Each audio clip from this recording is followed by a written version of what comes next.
আসসালামু আলাইকুম এসএসসি 25 এবং 26 ভাই আপুরা, অর্থাৎ তোমরা যারা সামনে এসএসসি পরীক্ষা দিবা অথবা যারা বর্তমানে ক্লাস 10 এ অধ্যয়নরত আছো, তোমাদের জন্য আমি তোমাদের নূর ভাইয়া এসএসসি গণিত এমসিকিউ টার্গেট 30 কোর্স চালু করেছি। ঠিক আছে, তো এই কোর্সটা আসলে কাদের জন্য? কোর্সটি হচ্ছে মূলত সবার জন্য। এই কোর্স থেকে সবাই উপকৃত হতে পারবে, কিন্তু স্পেশালি যদি বলি তাহলে স্পেশালি হচ্ছে এসএসসি 25-এর জন্য এবং এসএসসি 26-এর জন্য। ঠিক আছে, সামনে তোমরা যারা এসএসসি 26 ব্যাচ আসো, তোমাদের রমজানের পরেই দেখবা যে প্রথম সাময়িক বা দ্বিতীয় সাময়িক যে পরীক্ষাগুলো আছে এই পরীক্ষাগুলো নেওয়া শুরু করবে। ঠিক আছে, তো এই কোর্সের সাহায্যে তুমি তোমার এমসিকিউ, গণিতের এমসিকিউ, এমনিতেই দেখা যায় অনেক এমসিকিউ তোমার অনেক বেশি ভয় লাগে গণিতের এমসিকিউ, তাই না? এমসিকিউ এমনিতে গণিত জিনিসটাই ভয়, তার উপর যদি হয় গণিতের এমসিকিউ তাহলে তো আরও ভয় লাগে। এখন আমি তোমাদের এই কোর্সটিতে আসলে কি করাবো, মূলত এমসিকিউ করাবো। ঠিক আছে, তো এমসিকিউগুলো কিভাবে করাবো তোমরা জানো কি না? ইউটিউবে আমার অনেক ভিডিও আছে, যদি দেখো তাহলে বুঝবা, ক্লাসগুলো দেখতে পারো। আমার ইউটিউব চ্যানেল লিঙ্ক হচ্ছে NSC একটা হাইফেন দিবা C2K, এটা হচ্ছে আমার ইউটিউব চ্যানেল লিঙ্ক। তো এই লিঙ্কে তোমরা যদি এটা ইউটিউবে গিয়ে সার্চ দাও আমার চ্যানেল পেয়ে যাবা। তো ওই চ্যানেলে গিয়ে তোমরা যদি ক্লাস দেখো, দেখবা কিছু সংখ্যক ক্লাস দেওয়া আছে। ওই ক্লাসগুলোতে তোমার আমি 2টা থেকে 3টা নিয়মে এমসিকিউগুলো করাই। তো তোমার গণিতের টোটাল গণিতের যদি চিন্তা ভাবনা করো, গণিতের সাবজেক্ট হচ্ছে তোমার গণিত, এই একটা সাবজেক্টের তোমার টোটাল 17টা অধ্যায়, তাই না? এখন এই 17টা অধ্যায়ে তোমার 17টা অধ্যায়ের তুমি অবাক হবা একটা বিষয় যে এই 17টা অধ্যায় এরই আমি এমসিকিউ একটা মাত্র নিয়মে সলভ করাবো।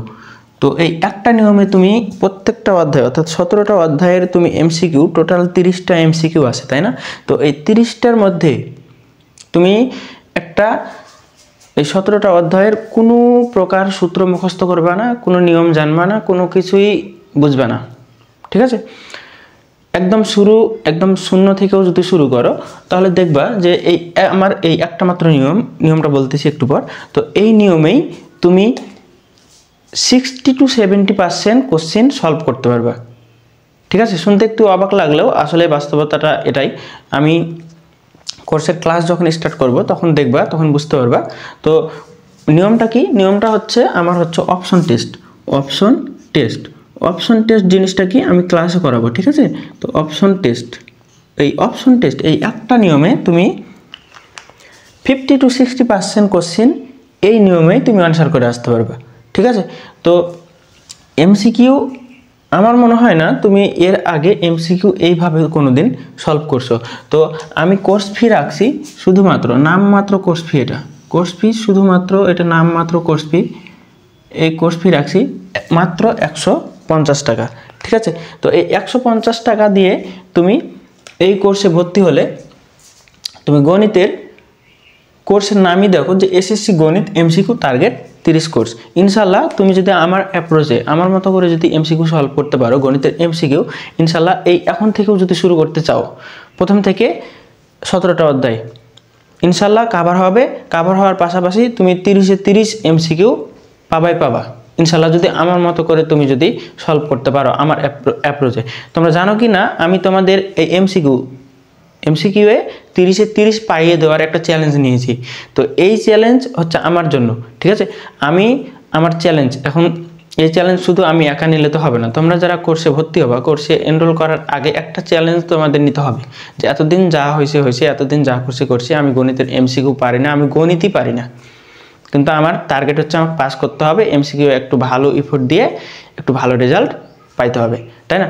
তো এই কাজটুকু করার জন্য তুমি কি করবা? কোর্সে ভর্তি হওয়ার আগে তোমাকে চ্যালেঞ্জটা গ্রহণ করতে হবে। এই চ্যালেঞ্জ এভাবে গ্রহণ করবা যে এই গণিতের এমসিকিউ আমি কিছুই পারি না, আমি কিছুই জানি না, আমি না পারা পাবলিক, গণিতের কিছুই বুঝি না, ওই সকল পাবলিকের মধ্যে আমি চ্যালেঞ্জ নিচ্ছি, আমি এখান থেকে 30-এ 30 গণিতে আমি পাবো ইনশাল্লাহ। এইরকম কনফিডেন্স তোমার থাকা লাগবে। এই কনফিডেন্স তোমার তখনই থাকবে যখন তুমি আমার ক্লাসে যুক্ত হয়ে আমার ক্লাসগুলো করবে ইনশাল্লাহ। এরকমই অবস্থানে তোমাদের আমি নিয়ে যাব।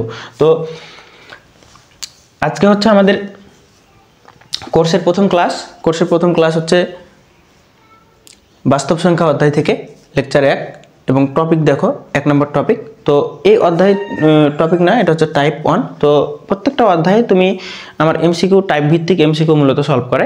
তো এমসিকিউ এর টাইপ মূলত কি, টাইপ হচ্ছে তোমার নিয়ম, ঠিক আছে। তো কয়টা নিয়মে তোমার ওই অধ্যায় থেকে বা ওই চ্যাপ্টার থেকে কতগুলা নিয়মের এমসিকিউ আসতে পারে, এইটা হচ্ছে আমার টাইপ। তো এইরকম বাস্তব সংখ্যা থেকে 5 থেকে 6টা টাইপের এমসিকিউ আছে। এখন টাইপ কি দেখো, একই কোশ্চিন, একই টাইপের কোশ্চিন, তোমার 12টা কোশ্চিন আমার বোর্ডে তোলা আছে। তুমি যদি একটা ভালো মতো বুঝো তাহলে এই 12টাই তুমি অ্যান্সার করতে পারবা। ইভেন প্রত্যেকটা এমসিকিউ তোমার দেওয়া আছে কত মিনিট করে, 1 মিনিট করে। এই 1 মিনিট তোমার লাগবে না, বড় জোর একটা এমসিকিউ সলভ করতে তোমার 10 সেকেন্ড লাগবে, ঠিক আছে। তো চলো আজকের ক্লাসটা শুরু করি। আর কোর্সে যারা ভর্তি হতে চাও, অবশ্যই কোর্সে ভর্তি হতে চাইলে আমার হচ্ছে হোয়াটসঅ্যাপ নাম্বার দেওয়া আছে, এই যে এটা আমার হোয়াটসঅ্যাপ নাম্বার। এই হোয়াটসঅ্যাপ নাম্বারে অবশ্যই যোগাযোগ করবা, আমি ভর্তির প্রসেস সম্পূর্ণ বুঝাই দেব। এবং জাস্ট আমাকে একবার নক দিবা হোয়াটসঅ্যাপে, আমাকে জাস্ট SMS দিবা। কোর্স ফি মাত্র হচ্ছে তোমার 150 টাকা। এই কোর্সের আরও একটা বেনিফিট কি, যে এই শেষ মুহূর্তে তোমার হচ্ছে শর্টকাটে লিখতেছি ফিজিক্স, কেমিস্ট্রি, ম্যাথ, বায়োলজি, ঠিক আছে। তো মূলত এই 4টা, অথবা বাংলা, ইংরেজি, বাকি যে সাবজেক্টগুলো আছে তোমরা যদি চাও তাহলে এই কোর্সেই আমি তোমার ফিজিক্স, কেমিস্ট্রি, ম্যাথ, বায়োলজি সহ বাকি আদার সাবজেক্টগুলা আমি হচ্ছে সাজেশন দিয়ে দেবো। সাজেশন কীরকম, সাজেশন হচ্ছে তোমার মনে করো ফিজিক্সের একটা অধ্যায় ভৌত জগত পরিমাপ, বা ধরো গতি অধ্যায় বা বল অধ্যায়, ঠিক আছে। এই অধ্যায়ে তোমার মনে করো 5 থেকে 6টা সৃজনশীল আমি বলে দেবো, ইনশাল্লাহ ওই সৃজনশীল থেকেই তোমার কোশ্চেন আসবে, ওই সকল সৃজনশীলের নিয়মেই তোমার কোশ্চেনগুলো আসবে। তো ওই সৃজনশীলগুলো আমি বলে দেবো, ওই সৃজনশীলগুলো দেখা যাবে এই কোর্সের যেদিন আমার ক্লাস থাকবে ওই ক্লাসের সাথে আমি শেষের দিকে হয়তো বলে দেবো যে ফিজিক্সের এই অধ্যায় এই 5টা সৃজনশীল, এই 5টা সৃজনশীল তুমি আজকে হোমওয়ার্ক করে আমার পাবলিক গ্রুপ আছে একটা, নূর স্টাডি কেয়ার নামে, নূর স্টাডি কেয়ার। তো সব কিছু আমাকে হোয়াটসঅ্যাপে নক দিলে আমি অ্যাড করে দেবো, সমস্যা নাই, নূর স্টাডি কেয়ার এই নামে, হ্যাঁ। তো এই পাবলিক গ্রুপে আমি যখন তোমাকে অ্যাড করে দেবো তখন তুমি এই যে আমি সাজেশনগুলো যে ক্লাসে দেবো ওই সাজেশন অনুযায়ী হোমওয়ার্ক কমপ্লিট করে তুমি জাস্ট হোমওয়ার্কের পিকগুলা এই পাবলিক গ্রুপে সাবমিট করবে, দেন একটা পোস্ট দিবে, ঠিক আছে। একটা পোস্ট দিলেই আমি তখন দেখবো যে তুমি আসলে হোমওয়ার্ক কমপ্লিট করছো, তোমার হোমওয়ার্ক ঠিক আছে কিনা। এছাড়াও তোমার যদি এই ফিজিক্স, কেমিস্ট্রি, ম্যাথ, বায়োলজি এগুলোতে যদি কোনো কোশ্চেনে দেখা যায় যে সমাধান হয় বা প্রবলেমের মধ্যে আছে, তাহলে সেটারও সমাধান আমি ইনশাল্লাহ করে দেবো, ঠিক আছে। এবং এই সাজেশনগুলো তুমি কিভাবে করবে, এই লাস্ট 1 মাসে, এমনিতে রমজান মাসে পড়াশোনা অনেক হচ্ছে না, রুটিন ঠিক নাই, তাই না। এখন এই লাস্ট কয়েকদিনে তুমি কিভাবে ভালো একটা সাজেশনমূলক প্রিপারেশন নিলে একদম 0 থেকেও A+ যাইতে পারো, সেই রকমই একটা গাইডলাইনমূলক কোর্স কিন্তু এটা। আমি শুধুমাত্র নামমাত্র কোর্স রাখছি 150 টাকা মাত্র, তোমার হচ্ছে এত কিছু পেয়ে যাচ্ছ একটা মাত্র কোর্সে। তো চলো আর হচ্ছে কালক্ষেপণ না করি, আমরা হচ্ছে ক্লাসে চলে যাই। আজকে হচ্ছে আমাদের প্রথম লেকচার, প্রথম লেকচার, অধ্যায় হচ্ছে বাস্তব সংখ্যা, টাইপ 1। তো দেখো এখানে টাইপটা হচ্ছে 1 নম্বর টাইপ। 1 নম্বর টাইপের আমাদের কোশ্চেন কীরকম, কোশ্চেন হচ্ছে 1 নম্বর কোশ্চেন যদি দেখো, কোশ্চেন দেওয়া আছে দেখো, √5/80, তাই না, কোন ধরনের সংখ্যা। তো 1 নম্বর টাইপটা মনে রাখবা, এটা হচ্ছে মূলদ টাইপ, বা কোনগুলো মূলদ এটা আমাকে বের করতে হবে। তো মূলদের জন্য একটা জিনিস মনে রাখবা, মূলদের জন্য যে মূলদ হবে কোনগুলা, ক্যালকুলেটারে আমি করাবো সব কিছু, দাঁড়াও, তোমার কোনো ম্যাথ করা লাগবে না, ঠিক আছে। তো মূলদ কোনগুলা, 1 নম্বর কথা মনে রাখবা, মূলদ হবে, মূলত আমরা মূলদ যেটা জানি সেটা হচ্ছে P/Q আকারের সংখ্যাকে মূলদ বলে। এখন P/Q আকার মানে কি, তোমার যে কোনো ধরনের ভগ্নাংশ সংখ্যা, ঠিক আছে। তো P আর Q এগুলো কি, এক একটা স্বাভাবিক সংখ্যা।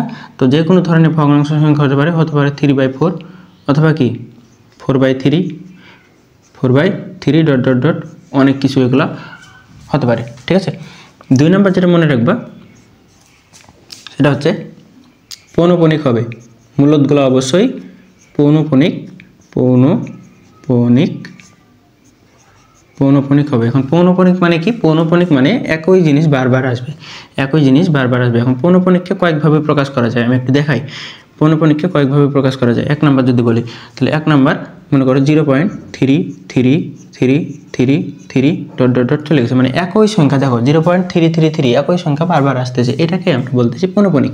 তো এইটাকে আবার এভাবে লেখা যায় 0.3 এর উপর পৌনঃপুনিক, ঠিক আছে। এখন পৌনঃপুনিক যদি এরকম থাকে 0.12112112, তাহলে কি হবে? তাহলে পৌনঃপুনিক লেখার নিয়ম হচ্ছে 0.12 এটা লিখবা এবং যে দুইটা বারবার আসতেছে সেই দুইটার উপর পৌনঃপুনিক দিবা। এখন নিয়মটা হচ্ছে যে সকল সংখ্যাগুলো বারবার আসবে সেই সংখ্যাগুলোর উপর আমরা উপরে একটা ফোঁটা অর্থাৎ পৌনঃপুনিক দিয়ে ডিফাইন করব, ঠিক আছে। এবং 3 নাম্বার আরেকটা কি হতে পারে, এখন যদি 3টা বা একাধিক থাকে তাহলে আমরা কি করব? দেখো 0.123 মনে করো 1 2 3 এভাবেই যাচ্ছে, 1 2 3 ডট ডট ডট ওইভাবেই যাচ্ছে। তাহলে তুমি এটার ক্ষেত্রে পৌনঃপুনিক কীভাবে লেখা যায়? 0.123 এটা লিখছো না? এটা লিখছো। এখন দেখো, এখন প্রথমটার উপর পৌনঃপুনিক দিবা, শেষের উপর পৌনঃপুনিক দিবা। এই দুটো দিলেই আমার সম্পূর্ণটা পৌনঃপুনিক বোঝাবে, ঠিক আছে। এখন মূলদ আর কি হবে? মূলদ আর কি হবে? মূলদ হতে পারে যে সংখ্যাটা অবশ্যই পূর্ণবর্গ সংখ্যা হবে, পূর্ণবর্গ সংখ্যা। এই সকল সংখ্যাও কি মূলদ হবে? সবগুলাই আমি উদাহরণ দেবো, সমস্যা নেই। যেমন হতে পারে কি 16, হতে পারে কি 9, হতে পারে কি 25, ঠিক আছে। 4 নাম্বার কি?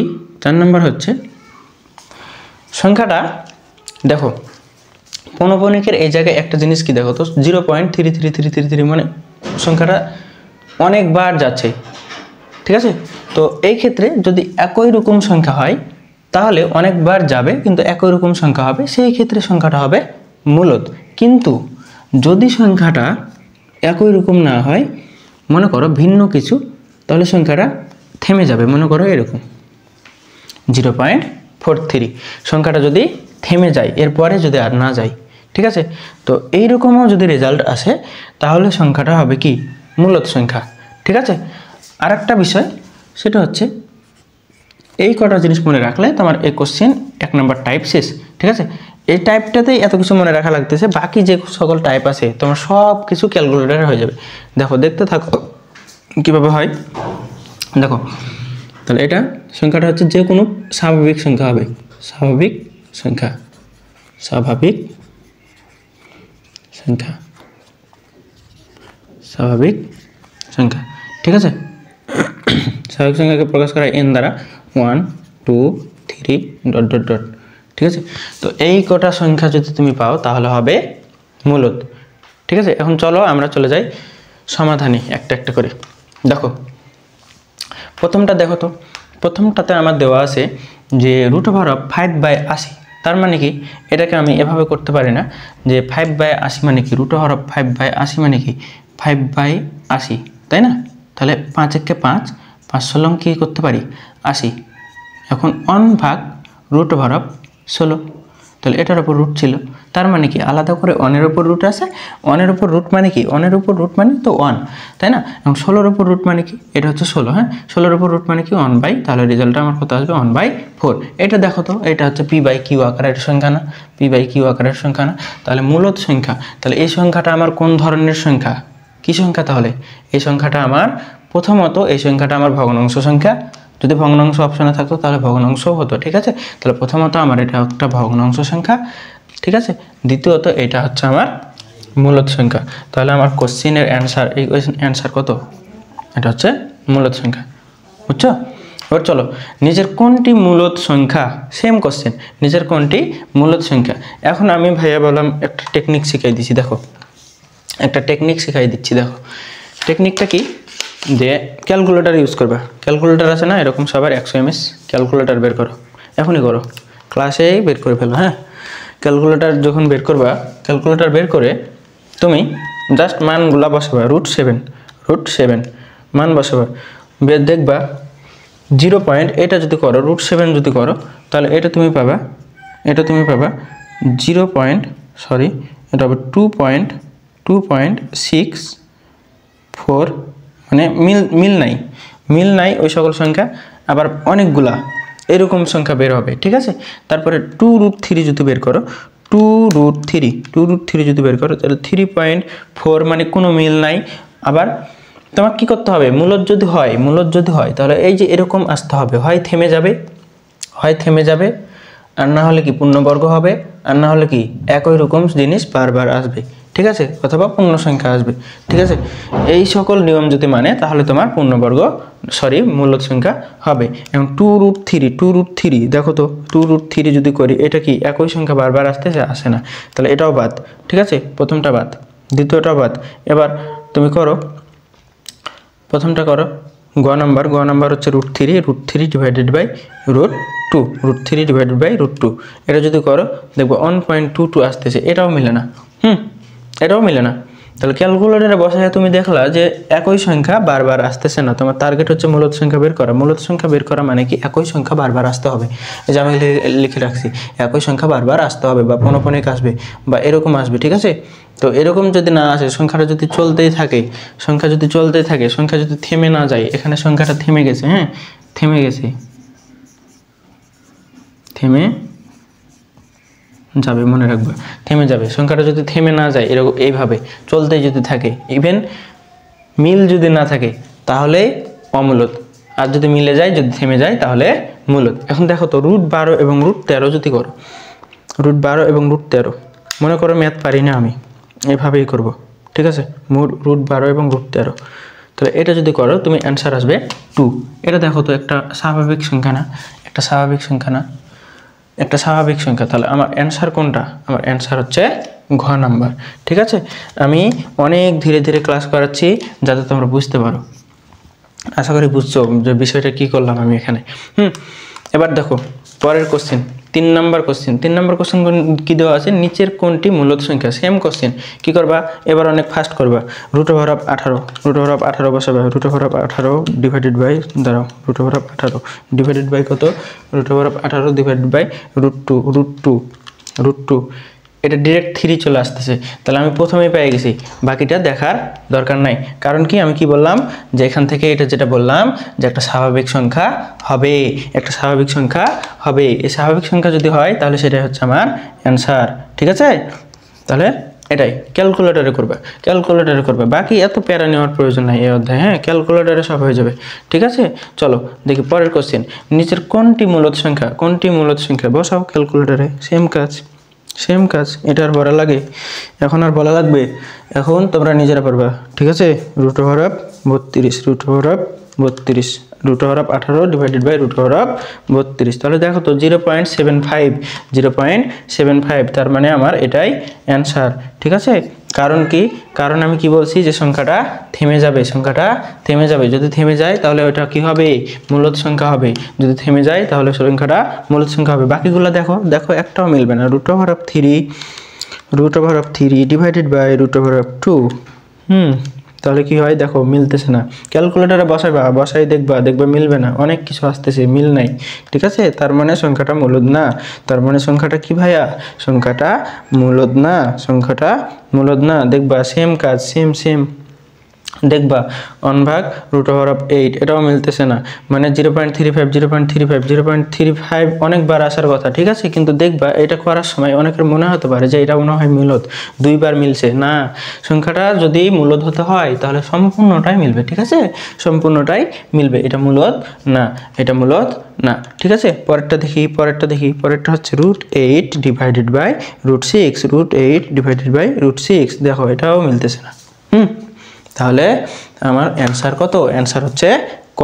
দেখো বাকিগুলো সেম ভাবে 5 নাম্বার দেখো, চলো কোনটি মূলদ সংখ্যা, আমি কি বলেছি যে এরকম থেমে যাবে, এখন দেখো তুমি ক্যালকুলেটর ইউজ করো, জাস্ট আমি কিছু জানি না, আমি ম্যাথ পারি না, আমি করবো না, আমি ক্যালকুলেটর দিয়ে করবো, ঠিক আছে। তাহলে 0.6 দেখো মিললে না, 0.9 যদি রুট করো, ক্যালকুলেটর ইউজ করবো, অবশ্যই ক্যালকুলেটর করবে, এগুলো এত প্যারা নেবে না এই অধ্যায়ে, ঠিক আছে। তাহলে দেখো এটাও মিলতেছে না, তাহলে √0.04, ঠিক আছে। দেখো এটা কত, এটা হচ্ছে দেখতে পাচ্ছ কিনা, এটা হচ্ছে তোমার 0.2, 2, ঠিক আছে। এরপরেও যদি সমস্যা হয় তোমরা বলবা, ভাইকে বলবা, আমি ক্যালকুলেটর হ্যাক্স দিয়ে দেবো, হ্যাঁ, গ্রুপে আপলোড করে দেবো, ঠিক আছে। চলো, তাহলে এটাই হচ্ছে আমার অ্যান্সার। কারণ কি থেমে গেছে, কারণ কি থেমে গেছে, পরেরটা দেখবা অ্যান্সার আসবে না, ঠিক আছে। 6 নম্বর 5টা কোশ্চেন শেষ। এখন দেখো 6 নম্বর, নিচের কোনটি মূলত সংখ্যা? সেম কোশ্চেন, সেম কাজ। কি করবা √6 দাও, √6 দাও, হবে না। √8 দাও, √8 দাও, হচ্ছে না, ঠিক আছে। এখন ঘনমূল কিভাবে দিব ভাইয়া, এখন ঘনমূল কিভাবে উঠাবো, তাই না। এটা কিভাবে শিফট চাপবো। এখন দেখো তোমরা ক্যালকুলেটারে 100 mS ক্যালকুলেটার যদি থাকে, 100 mS ক্যালকুলেটারে কি করবা, দেখো প্রথমে শিফট চাপবা, প্রথমে কি চাপবা, শিফট চাপবা, চাপছো। দেখো প্রথমে কি করবা, দেখো আমি করাচ্ছি। তাহলে প্রথমে আমি ক্যালকুলেটরটা, এই আমার ক্যালকুলেটর, প্রথমে কি করবা, শিফটে চাপ দিবা, তারপর রুটে চাপ দিবা। দেখো এই যে হলুদ লেখাটা দেখতে পাচ্ছ না, হলুদ কালার করা আছে, হলুদ কালার, দেখো শিফটও লেখা আছে হলুদ কালারে। আলফা দেখো, আলফা দেখা আছে পিঙ্ক কালারে। তো পিঙ্ক কালারের যে সংখ্যাগুলো আছে ওইগুলো তুমি যদি উঠাতে চাও তাহলে তোমাকে আলফাতে চাপ দিতে হবে।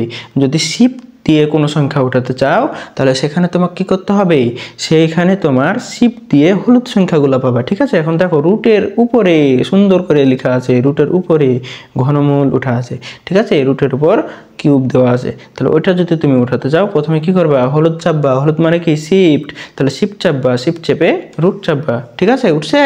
উঠছে সবার, উঠছে, ঠিক আছে। এবার নাও, এবার কি করবা, 6 দিবা। দেখো সহজ না, সিম্পল, দিয়ে সমান দিবা। দেখো যদি দেখো তাহলে আসবে 1.8171, মানে মিল নাই, ঠিক আছে। যেহেতু প্রথম 3টা মিল নাই সেহেতু আমার শেষেরটা অ্যান্সার। কিভাবে হলো আমি জানি না, কিভাবে হলো জানি না, ক্যালকুলেটর দিয়ে হয়েছে তাই পারছি, ঠিক আছে। প্যারা নেওয়ার প্রয়োজন নাই, আমি একটু দেখাই এটা, হ্যাঁ, এটা একটু দেখাই। দেখো এটা কিভাবে হয়, এটার উপর কিউব দেওয়া আছে, তাহলে 8, এটাকে যদি করি 2 এর উপর কিউব দিতে পারি না, তার মানে কি 2 ছিল। এখন এইটা যদি করি তাহলে এইটার মানে কি, এখানে যেটা পাওয়ার থাকে 1/1 এই পাওয়ারটা এখানে আছে, তাই না, এখানে 3 ছিল, তাহলে এটা উপরে যাবে, তার মানে 3, এটা কি কাটবে, তার মানে 2, ঠিক আছে। এভাবে আসছে, এটা কি আমার একটা স্বাভাবিক সংখ্যা, তাই কি এটা মূলদ সংখ্যা, ঠিক আছে। তাহলে এইভাবে দেখো নেক্সট কোশ্চেন দেখো তোমরা কিভাবে সলভ করবে আমি বলে দেবো। এতগুলো কোশ্চেন সলভ করার প্রয়োজন নাই, তুমি একটা নিয়ম শিখবা, এই যে টাইপের প্রথমে যেটা করাইছি এই কোটা মনে রাখবা এবং 1-2টা কোশ্চেন সলভ করবা, শেষ। তুমি বাড়তি প্যারা নেওয়া লাগবে না, ঠিক আছে। প্রত্যেকটা অধ্যায় থেকে এরকম সিলেক্টিভ 10টা থেকে 12টা কোশ্চেন তুমি করবা, ইনশাল্লাহ ওই অধ্যায় থেকে সব কিছু হয়ে যাবে, ঠিক আছে, সব কিছু হয়ে যাবে। এভাবে 17টা অধ্যায় তুমি যদি চিন্তা করো, 17টা অধ্যায় 177টা কোশ্চেন বা 200টা কোশ্চেনে তুমি যদি ফুল ম্যাথে সলভ করো, ইনশাল্লাহ 200টা কোশ্চেন থেকে তুমি 30টা কোশ্চেন করে আসতে পারবা। বুঝছো? চলো নেক্সট 7 নম্বর কোশ্চেন, মূলদ সংখ্যা কোনটি? দেখো মূলদ সংখ্যা প্রথমেই দেখো তো, 16-এর উপর রুট করলে আমি কত পাই, 4 পাই না। তাহলে এটাই তো একটা পূর্ণ সংখ্যা, এটাই তো একটা স্বাভাবিক সংখ্যা, 4, তাহলে কি এটাই অ্যান্সার। বাকিগুলো দেখার প্রয়োজন আছে, দেখবো না, পারি না, ঠিক আছে। এখন দেখো কোনটি মূলদ সংখ্যা, এখন এটা এত কিছু 3 তলা 4 তলা দেওয়া আছে, আমি পারবো না, আমি ক্যালকুলেটর ইউজ করবো, আমি ম্যাথ পারি না, আমি ক্যালকুলেটর ইউজ করবো, তাই না। দেখো √5 ডিভাইডেড বাই, প্রথমে কি করবা, √5 করবা, ডিভাইডেড বাই কত করবা, √10 দেওয়া আছে, তাই না, √10 আসিফ হুজুর, √10। তাহলে দেখো কি বলেছি, যে যদি মূলদ আসতে হয় তাহলে কি হতে হবে, মিল থাকতে হবে এবং থেমে যাবে, বাড়তি প্যারা নেওয়া যাবে না, ঠিক আছে। তাহলে এটা মিলতেছে না, তাহলে এটা হবে না। √27 করো, √27 ডিভাইডেড বাই কত, √48 দেখো 0.75, তার মানে এটা কি থেমে গেছে না, থেমে গেছে। তাহলে এটা কি আমার, এটাই হচ্ছে আমার অ্যান্সার। বাকিগুলো দেখবা মিলবে না, হবে না, হ্যাঁ। পরেরটা দেখো 2/9, এটা আর বলা লাগবে, 2/9 কোন ধরনের সংখ্যা, প্রথমত এটা ভগ্নাংশ সংখ্যা, দ্বিতীয়ত এটা মূলদ সংখ্যা, ঠিক আছে। তাহলে √12/75 এটা কোন ধরনের সংখ্যা, করো দেখো করো করো করো, কি হয় দেখো, রুট ওভার অফ, সেম কাজ ক্যালকুলেটর দিয়ে করবা, তো এত প্যারা কিসে, রুট দিবা, প্রথমে বন্ধনী দিবা, তারপরে 12 দিবা, 12 ভাগ, তারপরে দিবা 75, এখানে একটা বন্ধনী ইউজ করবা। হ্যাঁ, রুট দিবা, বন্ধনী দিবা, 12 ডিভাইডেড বাই 12 ভাগ দিবা 75 দিয়ে বন্ধনী ক্লোজ করবা, দেন সমান চাপবা 0.4। যেহেতু এটা থেমে গেছে তার মানে এটা কি মূলদ সংখ্যা, যেহেতু এটা থেমে গেছে তার মানে এটা কি মূলদ সংখ্যা, যেহেতু এটা থেমে গেছে তার মানে এটা কি মূলদ সংখ্যা। ঠিক আছে, বুঝছো? নিচের কোনটি মূলদ সংখ্যা, এখন কি সেম কাজ, নিচের কোনটি মূলদ সংখ্যা দেখো তো, আমি জানি না, এটা রুট জানি না কত হয়, এটা আমি বের করবো। Root over of 729, root over of 729, দেখো 27 আছে, একটা কি স্বাভাবিক সংখ্যা, 27 একটা স্বাভাবিক সংখ্যা, তাহলে এটাই হচ্ছে আমার অ্যান্সার, বাকিগুলো দেখবো না। ঠিক আছে, কারণ কি অ্যান্সার পেয়ে গেছি। আচ্ছা, নিচের কোনটি মূলদ সংখ্যা দেখো, করো, নিচের কোনটি মূলদ সংখ্যা, রুট আমি জানি না, 119 সমান সমান কত, 119 বসাও, রুট রুট কত 119। ঠিক আছে, দেখো মিলতেছে না, মানে অনেকগুলো আসছে, বাড়াবাড়ি আমরা নেওয়া যাবে, বাড়াবাড়ি আমার নেওয়া যাবে মূলদে, বাড়াবাড়ি নেওয়া যাবে না। ঠিক আছে, বেশি বাড়াবাড়ি আমরা করব না, মূলদের ক্ষেত্রে বেশি বাড়াবাড়ি আমরা করব না। ঠিক আছে, root over of 21, root over of 21, দেখো 11 একটা স্বাভাবিক সংখ্যা, 11 একটা স্বাভাবিক সংখ্যা, তাহলে এটাই হচ্ছে আমার অ্যান্সার। তো এর মধ্যে দিয়ে আমাদের টাইপ 1 শেষ হলো, এরপর আমাদের টাইপ 2। টাইপ 2 এ কী আছে চলো তাহলে শুরু করি। এর চেয়েও অনেক ইজি অনেক ম্যাথ, এরপরের ম্যাথগুলো অনেক ইজি, এত কিছুও মনে রাখা লাগবে না, জাস্ট সিম্পল দেখবা আর দেখাবা, শেষ। ঠিক আছে, 10 সেকেন্ডে প্রত্যেকটা এমসিকিউ তুমি সলভ করতে পারবে।